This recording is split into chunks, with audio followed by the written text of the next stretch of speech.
Allergy, asthma തുടങ്ങി ത്വക്ക് രോഗങ്ങളായ കരപ്പൻ മുതൽ സോറിയാസിസ് എന്നിവയിൽ ഏതെങ്കിലും അസുഖത്താൽ ബുദ്ധിമുട്ടുന്നവരാണോ നിങ്ങളെങ്കിൽ ഡോക്ടർ സ്മിത രഘുനന്ദനന്റെ നേതൃത്വത്തിലുള്ള വിദഗ്ധ ഡോക്ടർമാരുടെ സേവനം മിംസ് ഹോമിയോ ക്ലിനിക് വടക്കാഞ്ചേരി ബ്രാഞ്ചിൽ ലഭ്യമാണ്. Skin and allergy homeopathic super speciality clinic, Chalippadam road, Vadakkancheri. Phone 8137973856. Chittanda Jnanodayam UP സ്കൂളിൽ നടത്തിയ പഠനോത്സവത്തിൽ ഏറെ ശ്രദ്ധ പിടിച്ചുപറ്റി വിദ്യാർത്ഥിയുടെ ഡയറി എഴുത്ത്.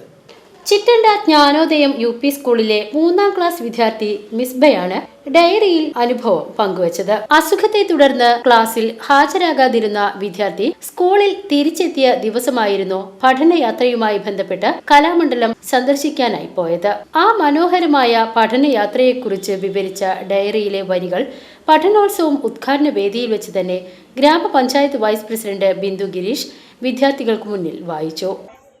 അപ്പൊ നമ്മള് ഇത് വായിച്ച കുട്ടി എഴുതിയ ഒരു ഡയറി കുറിപ്പാണ് ഞാനിവിടെ വായിക്കാൻ പോകുന്നത്. ഇന്ന് വളരെ നല്ല ദിവസമായിരുന്നു.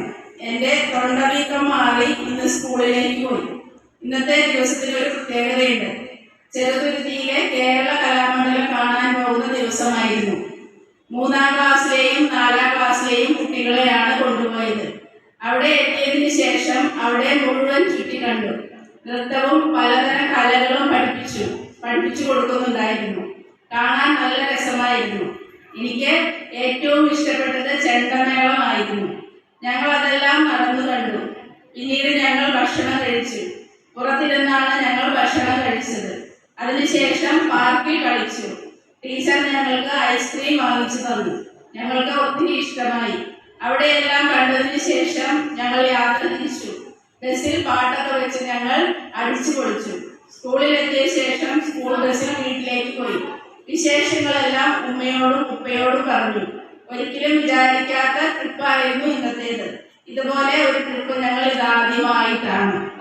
സ്കൂൾ പഠനകാലത്ത് ഓരോ വിദ്യാർത്ഥിയുടെയും മനസ്സിനെ മറക്കാൻ കഴിയാത്ത തരത്തിലുള്ള ഓർമ്മകൾ ഉണർത്തുന്ന ഇത്തരം പ്രവർത്തനങ്ങൾ ഓരോ വിദ്യാർത്ഥികൾക്കും മാതൃകയാകട്ടെ എന്നും അവർ ആശംസിച്ചു. തുടർന്ന് മിസ്ബയെ വേദിയിലേക്ക് ക്ഷണിച്ച് അനുമോദിച്ച് സംസാരിച്ചു. VCV news, Chittanda.